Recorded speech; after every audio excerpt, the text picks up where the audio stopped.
Howdy, howdy, howdy. Feels good to have my solar panel working. Still pulling 0.0708 amps, running this 24 volt motor. And I am intentionally vibrating the wood to try to figure out, to determine the frequency of the wood. So we're going to be making a little paddle tumbler that comes off of that puts a nice vibration. That's why I've been messing with the tuning forks and actually getting ready to start making my own tuning forks. And by doing so, the frequency and the resonancy and the harmonics on the length of the longitudinal lines and of the waves.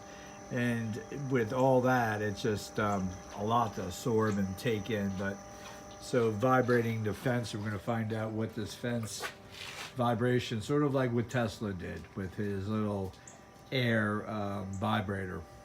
We're going to do it with electric. So yeah, I got that plugging away. But the video that I'm making now is really based on how do you make a PMH flop its poles. So there's your question of the day, guys. To my smart YouTube followers. How do you make this flop pole? So that means when this is approaching here, it's attracted, and then it turns off, and then all of a sudden now this has to be attracted over here. And it doesn't do it. Excuse me. It doesn't do it because it's metal on metal. So like here's positive, here's negative. Attract it, pulls up. You turn this off, and then all of a sudden you turn it back on. It's not wanting to do it, so it'll allow it to pass by, but it slows the wheel down. And definitely, and then it screws the magnets up because the magnets are getting cross-poled. So you have to change the polarities of the PMH every time another spoke goes by. Toot, toot, toot, toot, toot, toot. So I've been troublesomed with this problem. As much as I go into this book, I still can't figure it out.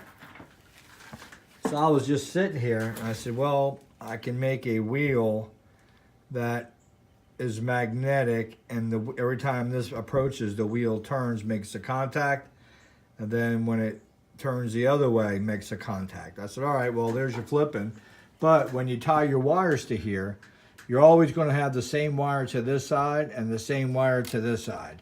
So even if you reverse the pole, you're still going to be screwing up the other magnet or the other pole that's there, I believe.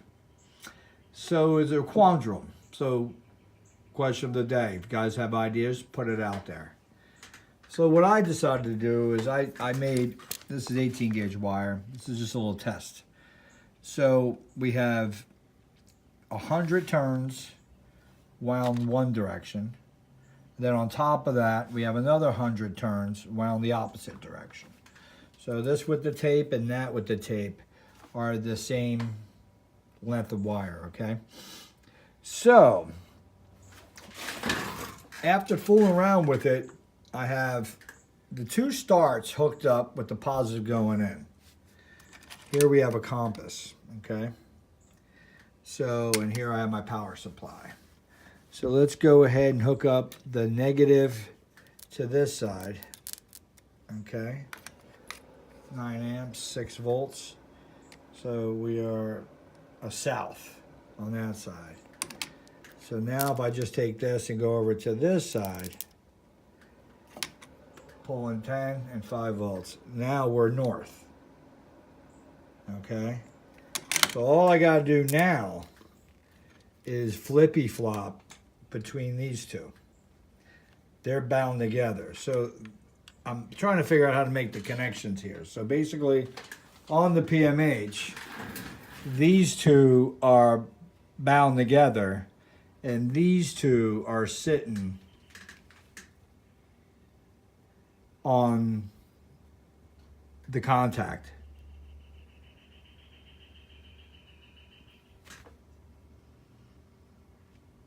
So basically,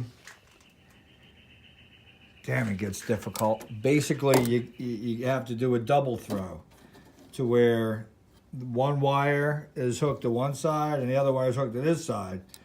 So it's a double throw. So basically, when this is up, it's contacting one wire, and when this is down, it's contacting the other wire. But I really don't even want to use a relay. If I have to make my own type of relay, that's fine, but geez, there's got to be a better way. You can't use a reed switch. Reed switch, well, reed switch ain't just a signal. It's just to turn a bigger solenoid on. Leave your comments.